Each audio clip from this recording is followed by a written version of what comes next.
And we're live. Good evening and welcome. I'm Elle Green, Director of the Bucks County Book Festival. We are thrilled you're with us tonight. In all, 1,500 people are gathered here, eager, I feel certain, to hear our keynote speaker, Dr. Ibram X. Kendi. I want to thank our sponsors this evening, the Morrell Family Foundation, Visit Bucks County, and Discover Doylestown. Before I introduce Dr. Kendi, allow me a moment to tell you about the Book Festival and Bucks County. First, a little geography. For people joining us from other parts of the country and the world, Bucks County is in Pennsylvania, located along the Delaware River between Philadelphia and New York City. I'm sitting tonight in the borough of Doylestown, the home of James Michener, Pearl Buck, Margaret Mead, Oscar Hammerstein, Stephen Sondheim, and Pink. In a normal year, whatever normal means, the Bucks County Book Festival hosts more than 50 professionally published authors over 2 days. We invite you all to come visit when we can again come together in person to celebrate books and the people who write them. Hopefully that will be in the fall of 2021. You can receive emails about upcoming events by going to our website and filling out the form located at the bottom of any page. That address is bucksbookfest.org. And if you're interested in purchasing one or more of Dr. Kendi's books tonight, click on the Purchase a Book tab below. Thanks to our bookseller, the Doylestown Bookshop, a portion of that sale goes to support the book festival. That same tab also gives you the option of donating directly to the festival. $10, $20, $50, whatever you can will help. We are an all-volunteer donor-supported event, by the way. The tab will not take you away from this gathering. It will only open up a new browser window. So now, here's how tonight is going to work. Dr. Kendi has asked to speak back and forth with me for about 45 minutes, and during that time, we'll also be taking some Q&A from you. So you're welcome to submit your question at any time below in the Ask Your Questions Here tab. I'll be gathering those as they come in. And it is my honor to introduce our 2020 keynote speaker, the man beside me in this shot, Dr. Ibram X. Kendi. He seems to be everywhere: CNN, MSNBC, NPR, Al Jazeera, PBS, BBC, Democracy Now!, OWN, SiriusXM, and tonight, the Bucks County Book Festival. He is one of America's foremost historians and leading anti-racist voices. He's won the National Book Award for Nonfiction. He was 34 at the time, making him the youngest person ever to win. He is also a #1 New York Times bestselling author. Just this summer, he was named the Andrew W. Mellon Professor in the Humanities at Boston University, a position that has only been held once before by the late Elie Wiesel from 1976 to his retirement in 2013. Kendi is also the founding director of the Boston University Center for Anti-Racist Research.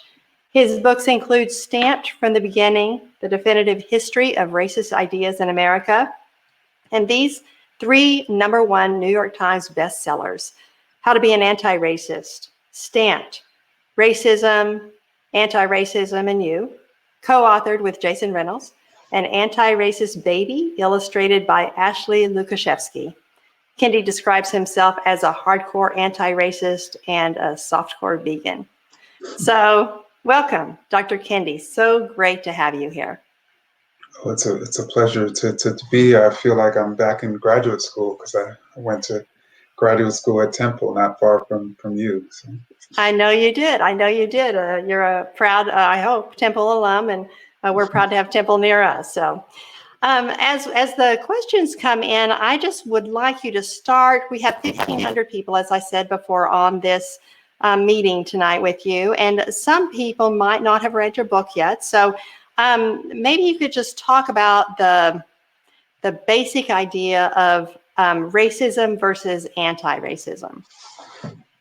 Sure. This sort of really came out of Stamped from the Beginning, and Stamped from the Beginning was a history of anti-Black racist ideas, and these ideas suggest that there's something wrong or inferior about Black people. And so in chronicling that history, I literally chronicled nearly 600 years of that history.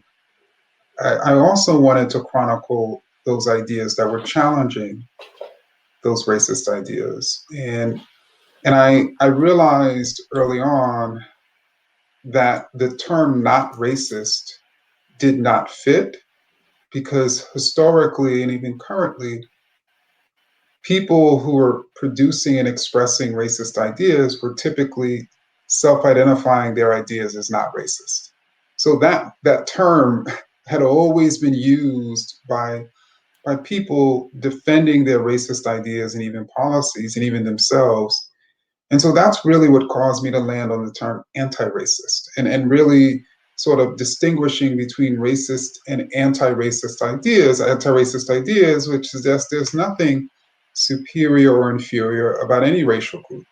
Ideas that express racial equality versus racial hierarchy. Just as if racist policies lead to racial inequities between groups, then anti-racist policies lead to equity between groups. And what you begin to see with hierarchy and equality, there's really no in between that, right? Our ideas are either connoting that the racial groups are equals or that they're not, that certain groups are better or worse. And our policies are either leading to inequity or equity. And there's really no sort of between that. But all the while, what I've also been striking, and really in my research, particularly on racist ideas, is I found that many Americans, if not most Americans, hold both racist and anti-racist ideas about different things, about different topics, about different racial groups, about different subjects. And so if you're an American, let's say you hold both racist and anti-racist ideas, how can we call you essentially racist or anti-racist? Right? Because you have both ideas. If when it comes to healthcare, you support those policies leading to equity, but then when it comes to education, you actually like the policies that maintain inequity. How can we identify you fixed as a racist, right? It doesn't really fit.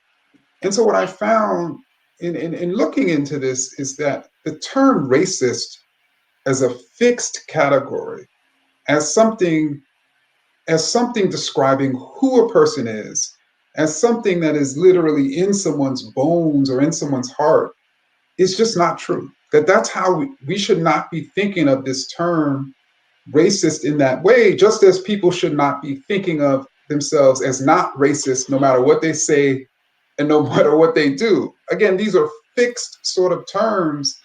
And I found that actually it's much more appropriate, it's much more accurate, it's much more revealing of human complexity to use racist and anti-racist as descriptive terms, describing what a person is being in any given moment based on what they're saying or doing or not doing. And so the racist and even anti-racist is not who a person is, it's what a person is being. So if a person is saying Black people are lazy, then they're saying a racist idea. And so in that moment, they're being racist.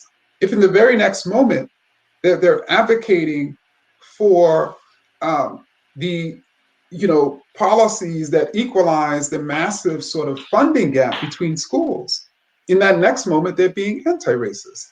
And I think this is much more sort of accurate to really, way of understanding how people are being. But what it also says to people, and what I'm also saying to people, is we need to strive to be anti-racist, right? We need to strive to make sure we're expressing ideas of racial equality. We need to strive to ensure we're supporting policies that lead to racial equity, and that the problem of our society, the racial problem of our society, is not bad people, it's bad policy, and that's what needs to change.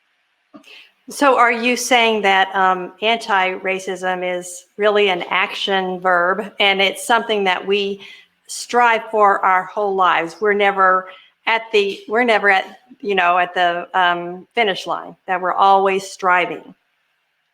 Exactly. And I think that one of the ways we can understand this is, and one of the reasons why I really like the term anti-racist, is because the unfortunate fact of our society is the norm is racial inequality. the norm is racial inequity. Almost the common sense, many people believe that certain racial groups are better or worse than others. Certain racial groups are culturally better or behaviorally better or this way, or this racial group is more dangerous, or this racial group is smarter. These are commonly held ideas. And many of us, to grow up in this country, is literally to be fed these ideas. It's literally, it's like we're having these racist ideas, literally raining on our heads, and they're soaking us, and they're soaking into our consciousness, and they're telling us that we're dry. And so then at some point, we're like, whoa, I'm actually wet. I didn't realize that these people, that this nation has been feeding me these notions of racial hierarchy. And so then you have to actively seek to, right, dry yourself out, right? And especially in a world that's still raining those ideas on your head. And so that's why it's certainly an active sort of process. So one of our viewers did want to know what you think about the comments of Feminista Jones, who said anti-racism is not the work of Black liberation. Anti-racism work is about white absolution. Are you coddling white people? Oh, I'm not even seeking to coddle. I think there are those who write on racism, and they have white people as their audience. And then in writing to white people, they're either trying to make white people feel comfortable, or they're trying to make white people feel uncomfortable. So either or. So they center white people, they are the people they're writing to and for. And then the focus is to try to make them either comfortable or uncomfortable. I don't actually center white people. In my writing, I actually center people. I actually center people, particularly who may be, who have been racist, but who are open-minded and who want to strive to be anti-racist. And so to me, encouraging people to transform themselves so that they can transform society. And if we transform society, we will liberate Black people, is actually the work of Black liberation. But what happens, unfortunately, is many people don't actually read the work of the scholars they critique, or they assume that if white people are reading books, then Black people aren't reading books. And so what's fascinating about my work is, I've had so many people of color, Black people in particular, who, for those of you who've read How to Be an Anti-Racist, you see that really most of the book is set in Black spaces. And many Black people have came up to me and said, that I can relate to that. I thought that, and I think that's one of the things one of the reasons I think why many different folks have been attracted to my work, because many different types of people, can find some way to liberate themselves so they can liberate our society.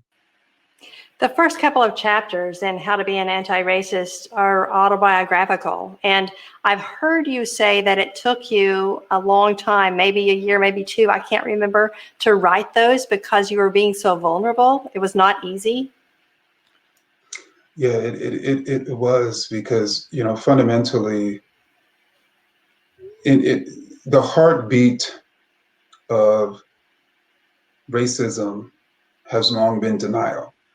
Has long been, no matter what policies we support, to deny those policies are racist. No matter what ideas we have about particular racial groups, to deny those ideas are racist. No matter what we're doing or being or saying, to consistently say, I'm not racist. And then if we're really in denial, we say we're the least racist person anywhere in the world. And so I knew the opposite of that denial, that consistent denial, was confession, was acknowledgement, was recognition, was fundamentally vulnerability, was the willingness to express the times in which we were doing wrong and we were being wrong. We were thinking there was something wrong with a particular racial group. And in my case, thinking there was something wrong with Black people. And so the willingness to acknowledge that then, for me, was critical in transforming or beginning the process of transforming myself so that I can stop sort of going after Black people and start going after racism and white supremacy. We have stereotypes that have long kept racism alive and well, just like you're saying, like the welfare queen, and beliefs which have affected public policy and federal initiatives like the war on drugs and laws such like 3 strikes you're out and truth in sentencing, all that have been inherently racist. How does an anti-racist most effectively fight those beliefs and the institutionalized programs and laws that perpetuate them? I think on the beliefs, and it's quite simple, as it's quite complex. So we have disparities in our country, whether that's, Black people are 2.4 times more likely right now to die of COVID-19 than white people, whether it's the Black, white, I should say the white median wealth in this country is about 10 times the Black median wealth. Whether it's that Black people are disproportionately dying of police violence, you take any racial disparity, and there's only 2 causes of why Black people are dying more of COVID-19. Either there's something wrong with society, or there's something wrong with Black people. And to be anti-racist is really to develop a way to protect yourself against those stereotypes, against those ideas, against those new ideas that are saying the cause of this new or old disparity is what's wrong with Latinx people, is what's wrong with Native people, is what's wrong with a particular racial group. And it's for you to consistently, when you see inequality, when you see inequity, when you see racial disparity, for you to see racism, for you to see what's wrong with power sort of in policy. And then once you see that those policies are the problem, that structure or that system is the problem, then what do? That's what you challenge, right? That's what you figure out how to challenge. In addition to the problems you talked about, people of color are also more likely to live in polluted areas and face environmental concerns like bad drinking water. And New Jersey just passed an environmental justice policy. Does that legislation give you some kind of hope? I mean, I think it certainly can be helpful for New Jersey, because indeed one of the reasons why Black people are dying disproportionately of COVID-19 is because they're more likely to live in neighborhoods in which their air and water are more polluted, even middle income Black people than white people. And so when we think about transforming our society, we need to deeply think about transforming and fighting for environmental justice. Yeah.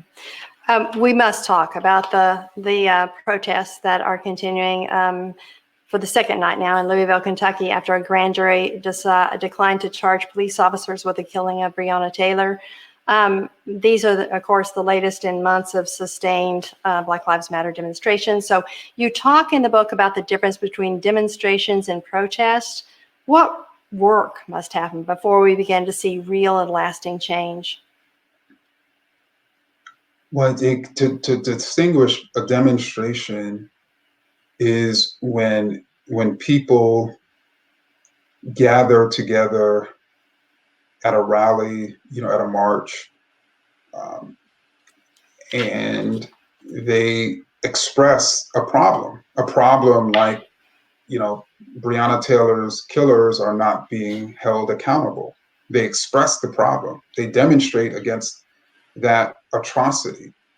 But that's a little bit different than, and typically it's you mobilize people to do that, right? And typically those people aren't necessarily in an organization. They come to the event, their rally, the march.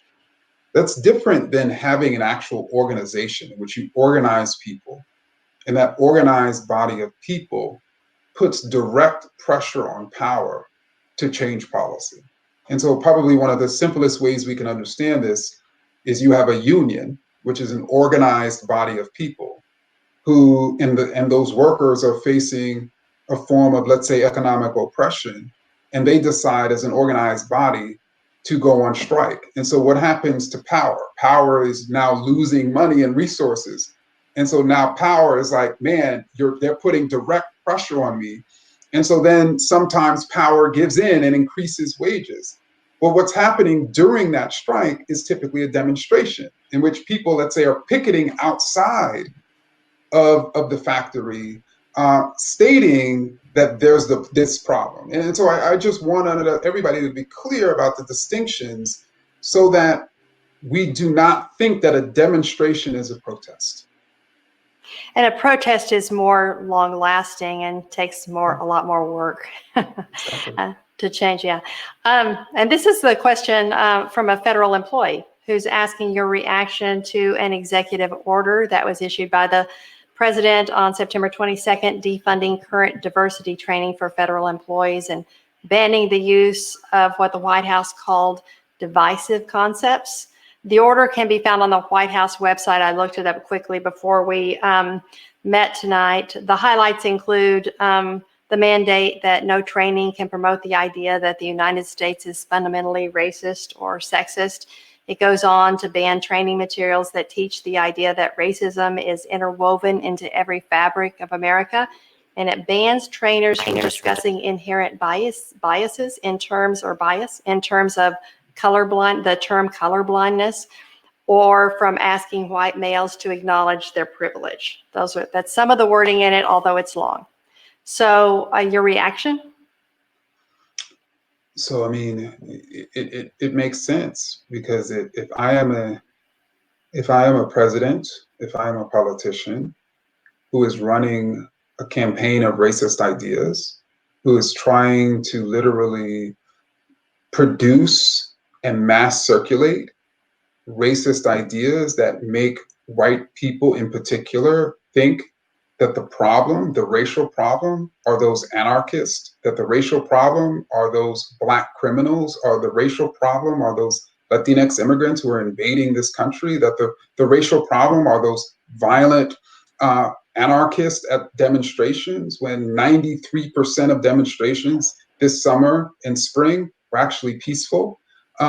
If I am doing that, if I am literally right now running a campaign of racist ideas, and I also know that some of those potential voters are being taught, are being trained to view the racial groups as equals, then I'm going to see that anti-racist training that speaks to justice, that speaks to equity as a political threat.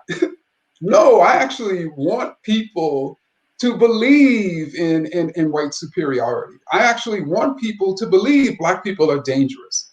I actually want people to believe that the problem of our society are those dangerous people and not those dangerous policies or policymakers like me, because that's all I have. All I have is a campaign of fear. And so it makes complete sense that the president and his administration would seek to ban anything that threatens, the way in which he's trying to win a re-election. We have some really good questions coming in, and I just want to read a few. Some, I think, people being very vulnerable, actually. Here's a question. I recently heard an interview with a young Black single mother about the difficulty with balancing work and home for her at this time during COVID. She then mentioned that she had 6 kids. When she said that, I had an immediate visceral reaction, which was probably racist. Please help me understand the anti-racist reaction to this woman's situation. I find myself judging her for having 6 children and fulfilling the welfare mother stereotype. Thank you for helping me to better think about this. Sure. An anti-racist reaction is that she may be a single mother because the father of her kids may be incarcerated. The father of her kids may have been killed by the police, or the father of her kids, like many non-Black sort of fathers, may have been abusive and she wanted to get away from that person. There's so many explanations, right? Just because a woman is a single mother with with 5 kids or 6 kids or 12 kids doesn't necessarily mean she is a problem. I should also sort of add that what was striking in the 1980s and even the 1990s and even as early as the 1960s is Americans, particularly sociologists, started to track and see that more and more Black children were being born into single parent households, largely households headed by single Black women. And so there was a growing percentage, particularly again from the 60s to the 90s, of the number of Black children born into single parent households. So everyone assumed that that percentage was trending upwards because Black single mothers were having more children. And then you had others who were arguing they were having more children because they wanted to get more welfare. You had others saying because they were irresponsible. You had others saying all these reasons, right? Why it was believed that single Black mothers were having more children. And that's why you had this growing percentage of Black children being born into single parent households. What actually was happening all along was married Black women were having less children. That's actually why you had a growing, so the percentage of children, I should say the number of children being born to single parent mothers was actually pretty stagnant. But what was actually happening, again, was married Black women were having more children. Now, what was happening in the 70s and in the 1980s that would cause so many, Black women to start having less children? Why did, for instance, my great grandmother have about 15 children? My grandmother have 6 children, and my mother have 2 children in the 1980s. Birth control. I thought that was birth control, birth control, a woman's movement, feminism, right? And so what was actually happening is we should have been applauding this, but instead we were using it to demean people, and then it was used as a tool to create an advanced law and order. So these women are having these children who are violent. It was used as a tool to attack welfare, and we know the effects of both of them. Do you have success stories? Somebody who might have been promoting racist beliefs, but who is now actively anti-racist? So I believe in 1995, a former head of the Ku Klux Klan by the name of Don Black started the first major white supremacist website known as Storefront. It became so popular that even people like Dylan Roof and others, decades later, were users. And so really, this website was the premier white supremacist, website at the turn of the century. And Don Black had a son, Derek Black, whose godfather was David Duke, the Grand Wizard of the Ku Klux Klan. And Don Black raised Derek to become the sort of heir apparent to the white nationalist movement, to become almost like a Richard Spencer, because the white nationalist movement was really seeking to take off the sort of hood and put on the suit. And so, Derek was groomed. And he started, even in high school, he had a radio show, a white nationalist radio show with his father, and he would go and he was a star of many of the white supremacist conferences, and everyone was looking to him as the future of white supremacy in America. But then he went to college, and then he started meeting some different types of folks, and then those different types of folks started challenging him. And then apparently he read even one of my books, Stamped from the Beginning, and then he started changing, and he eventually, and then he eventually renounced himself. He started reflecting, he started challenging himself, and now he's striving to be anti-racist. And so to me, the supposed heir apparent of the white supremacist movement can challenge himself, transform himself, even at times, have to really give up his family, his friends, and strive to be anti-racist, and any one of us can. Are you continually in touch with him? Yeah. Here's another viewer question. What are your thoughts on how communities can build better and more trusting relationships with law enforcement in light of national events? Wow. I mean, I think that we should be reimagining, public safety.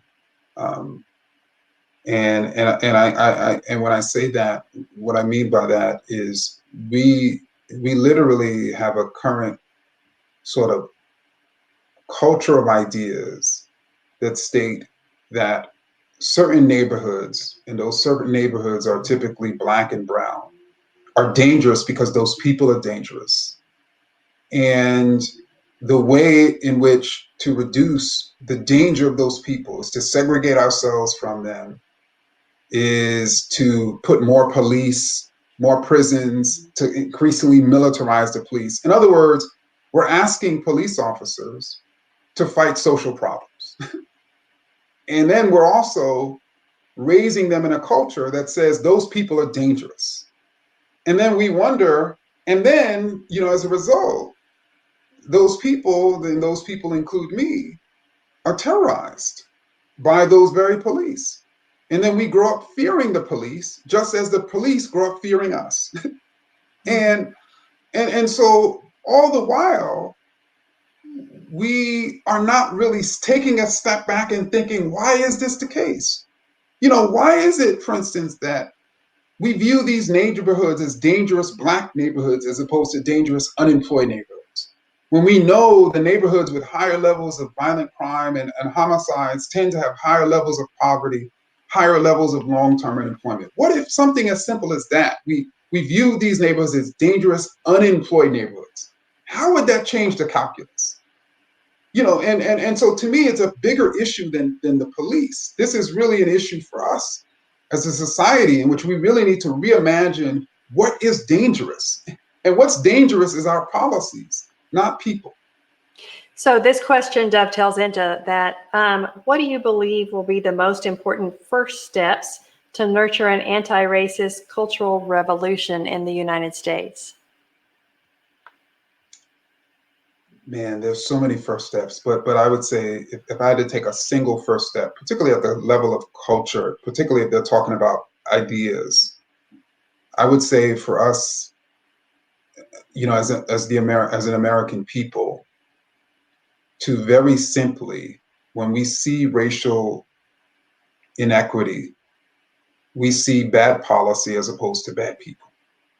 If we collectively could have that common anti-racist sense, that there's nothing wrong with any of the racial groups. So if there's disparities, it must be because there's something wrong with our conditions, with our practices, with our policies, with our systems and structures. And that's what we need to change. Then we as a community would go about changing those policies as opposed to spending our time trying to civilize or lock up people.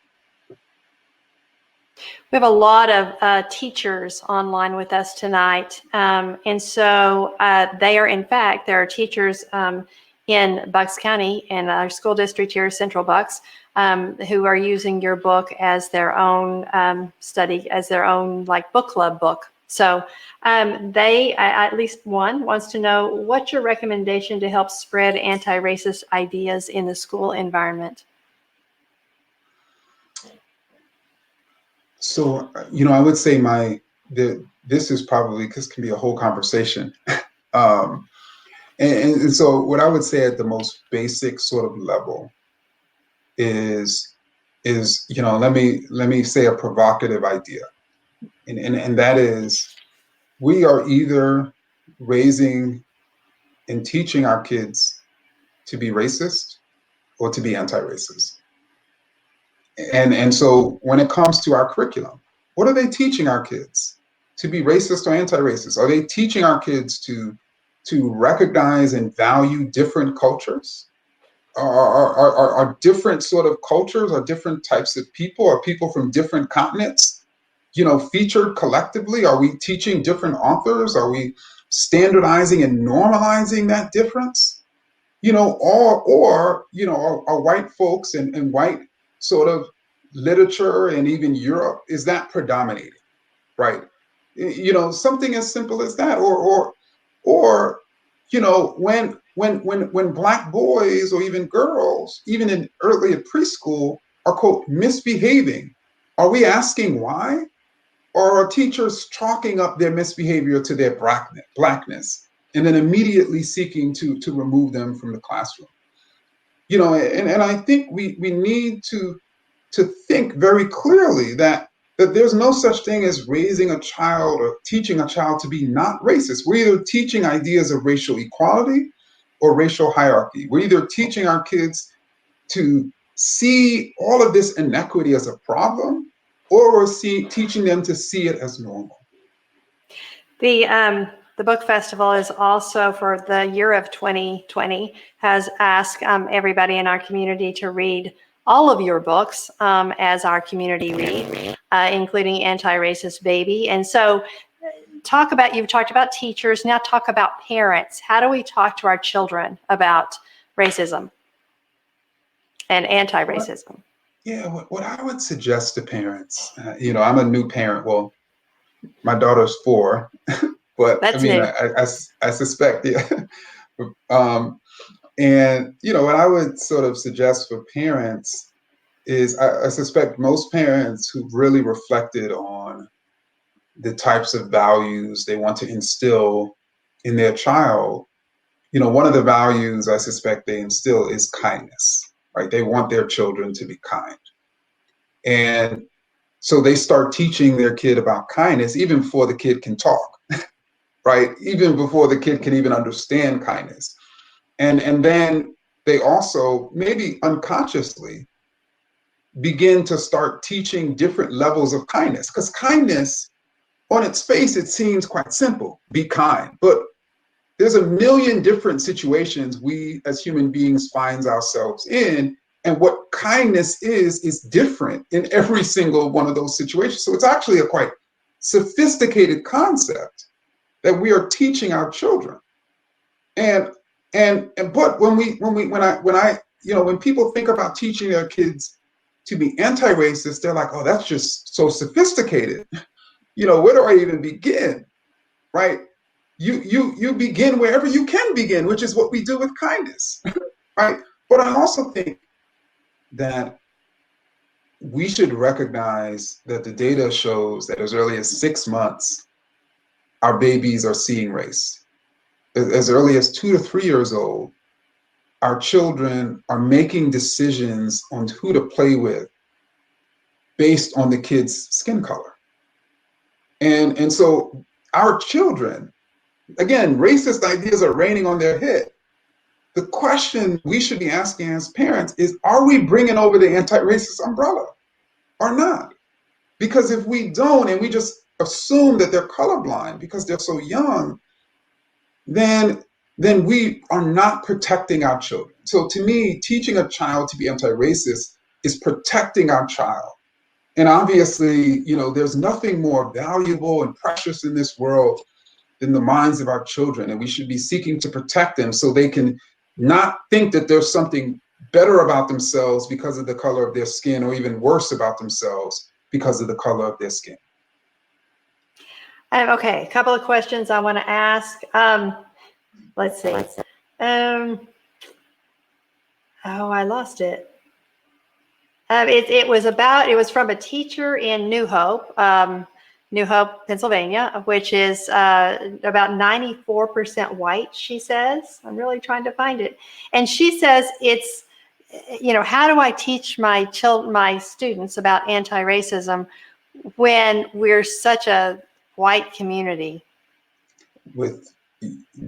Your community can be overwhelmingly white, but your community of books and the characters in those books don't have to be overwhelmingly white.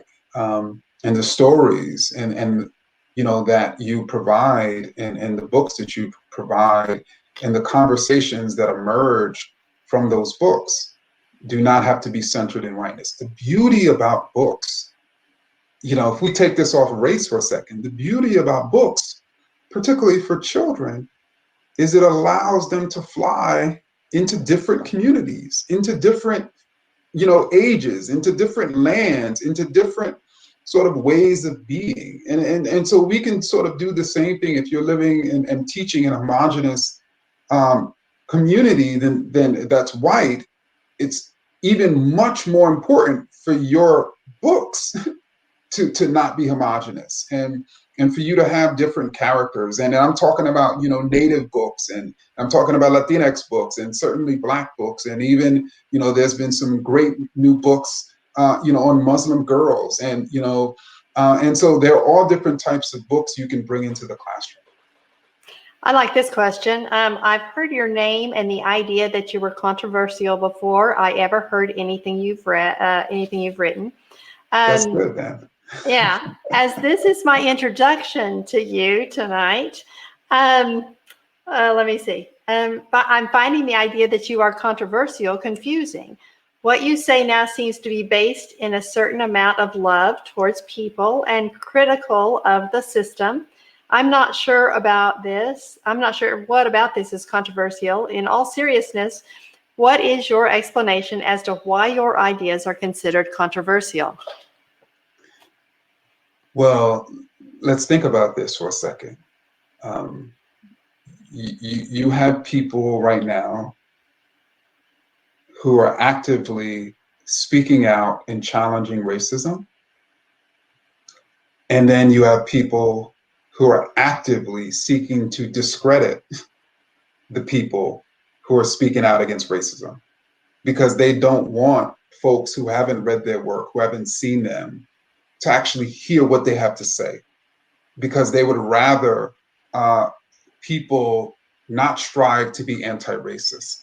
They would rather people still think that there's something wrong with Black people or Native people, or to still think that this nation is doomed forever, to racial sort of inequality, because they benefit in some way. I mean, without question, there's a lot of people trying to discredit me. There's a lot of people trying to discredit many writers to make us seem controversial. But to me, I actually don't think it's extreme to say that the racial groups are equals, especially when I've studied nearly 600 years of people who've been trying to argue otherwise and still have not been able to prove it. So at some point, it becomes extreme to actually think that certain groups are better. I don't think it's extreme to say that when we have inequities in our society, it's because of bad policies.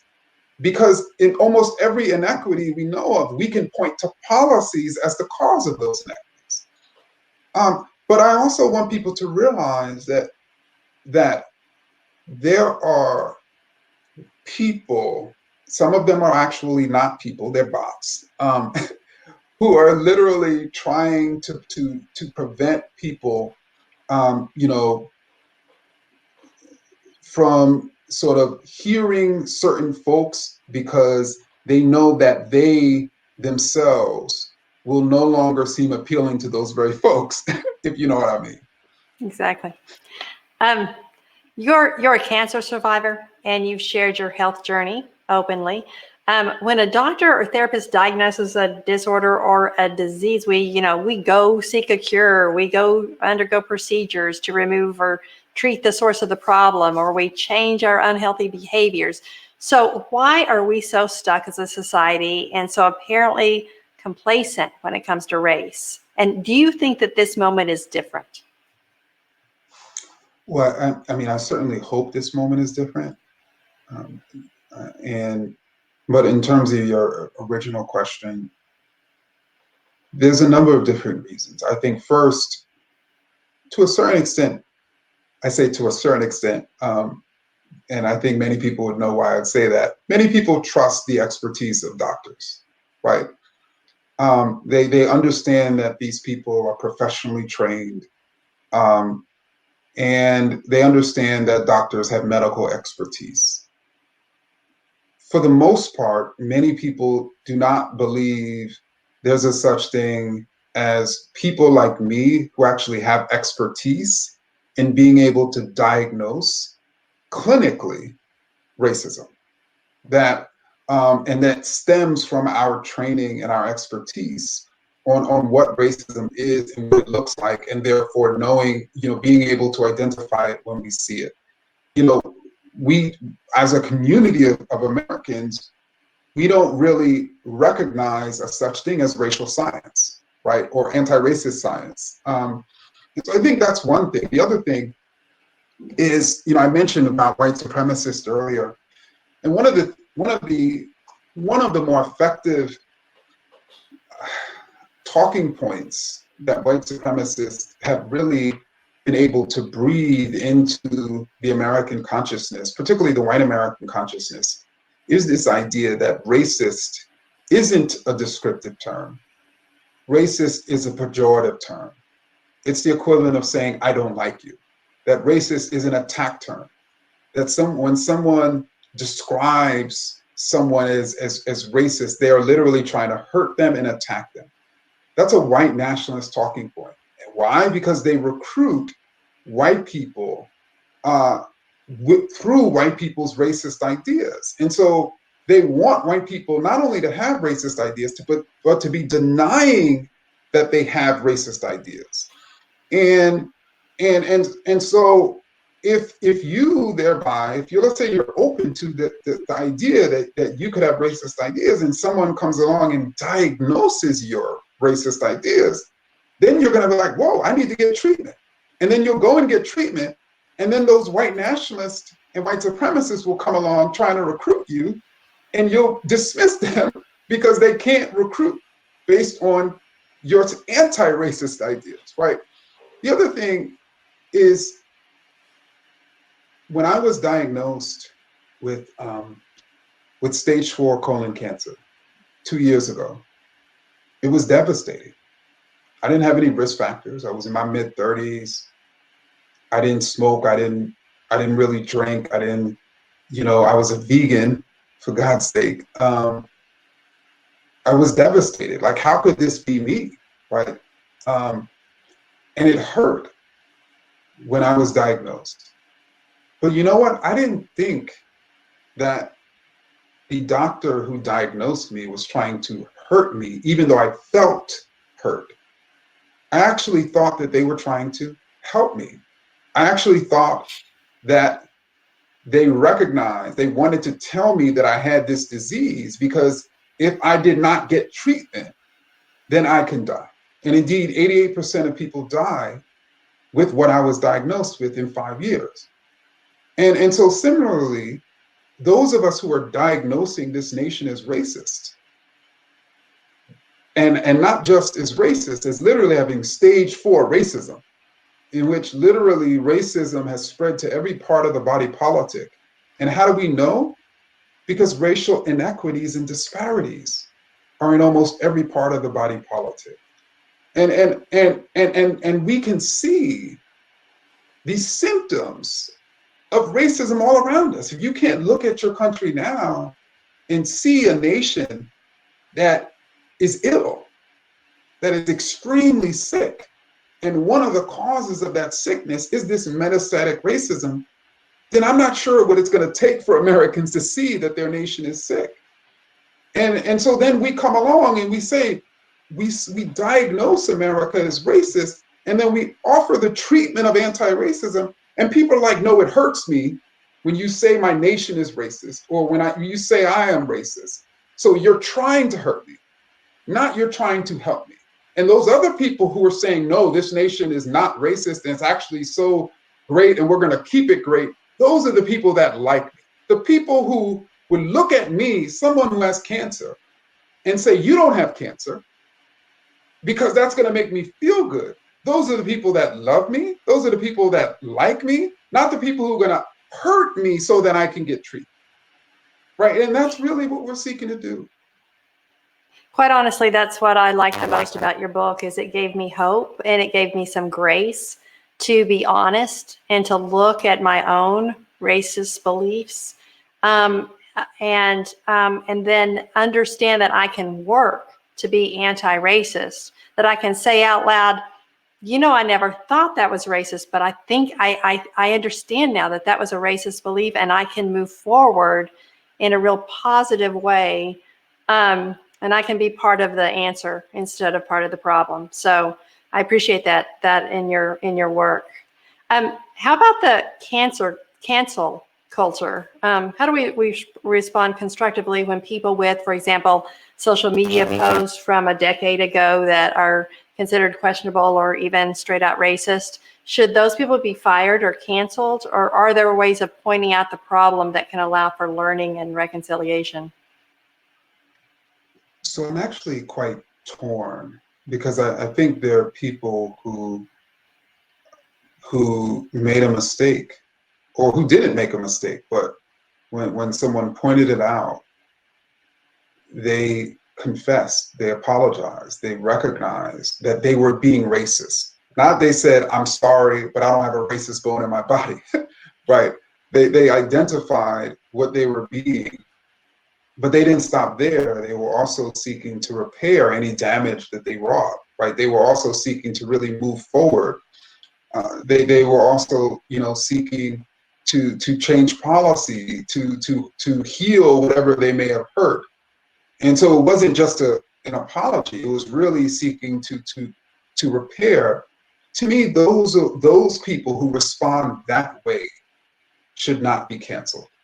To me, the question is how the person responds when it's pointed out that they did something that is wrong or racist. And so that type of person, to me, should not be canceled. Now, let's say if the person, does something that's racist, we point it out, they say, I'm the least racist person you've ever interviewed. Then they do it again, and then they respond, I'm the least racist person you've ever encountered. And then they do it again, and they say, I'm the least racist person you've ever met. And then they do it again and again and again. And then they say, I'm the least racist person anywhere in the world. Yeah, we can cancel that person.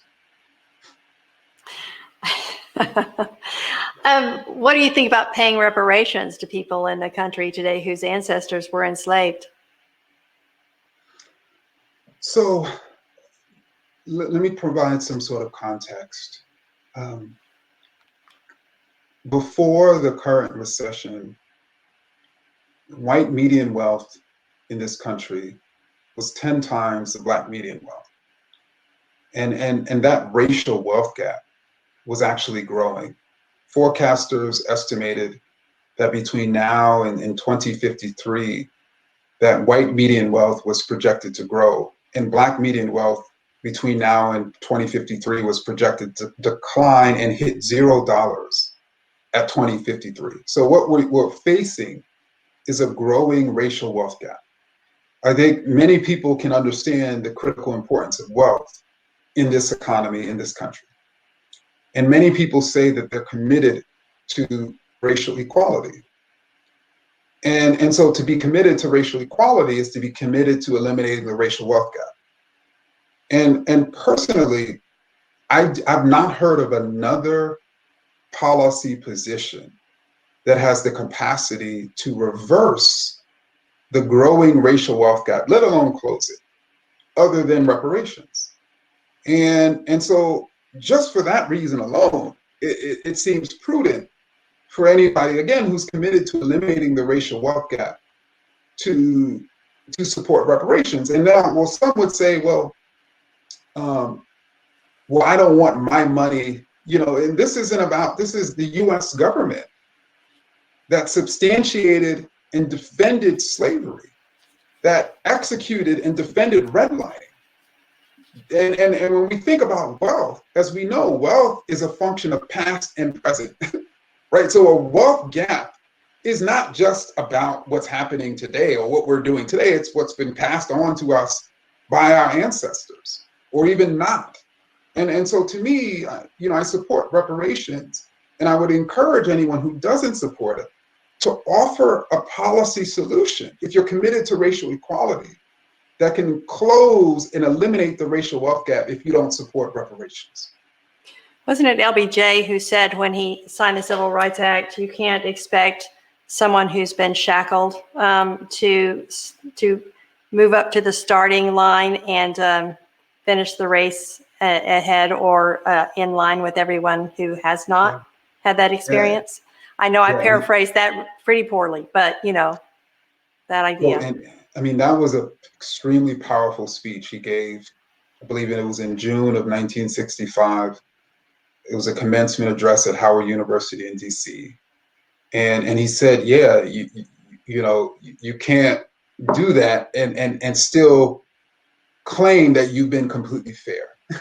And he Mm-hmm. also said to me, the most powerful thing he said in that speech is we want equality as a fact. That's what we want, equality as a fact, Not just in name. not just in name. Yeah. Okay, we just have 3 minutes left, I think, and we talked earlier about your work at Boston University. So what are your priorities as the director of the Anti-Racism Center at Boston University? Wow. Well, Is that a we big question? really, yeah, we have so many priorities. But what I could say very quickly, and certainly if you know, Google Boston University Center for Anti-Racist Research, you can sort of learn more about what we're trying to do. But ultimately, we find that research, policy, narrative, and advocacy are all critical in the process of racial change. And so we're really, as a center, seeking to identify racial inequities and track them in real time and the policies leading to them, and sort of producing and innovating corrective anti-racist policies and narrating out to the world that that is the solution, and that people aren't the problem, you know, and ultimately working with advocates to institute those corrective anti-racist policies to make equality a fact of human life. Well, thank you for being with us. I think we have maybe a couple of minutes left. I just want to tell you thank you so much for being with us. And please know that we're going to be eager to hear more about your work at Boston University. And I want to thank you. And I also want to thank our viewers for being with us and spending this time on Friday evening. Remember, you can go to the bookfest.org and buy Dr. Kendi's book, or sign up to get an email about future events and donate to the book festival there. So thank you so much for being here. You're welcome. Thank you for the conversation. And thank you all for tuning in tonight. Thank you.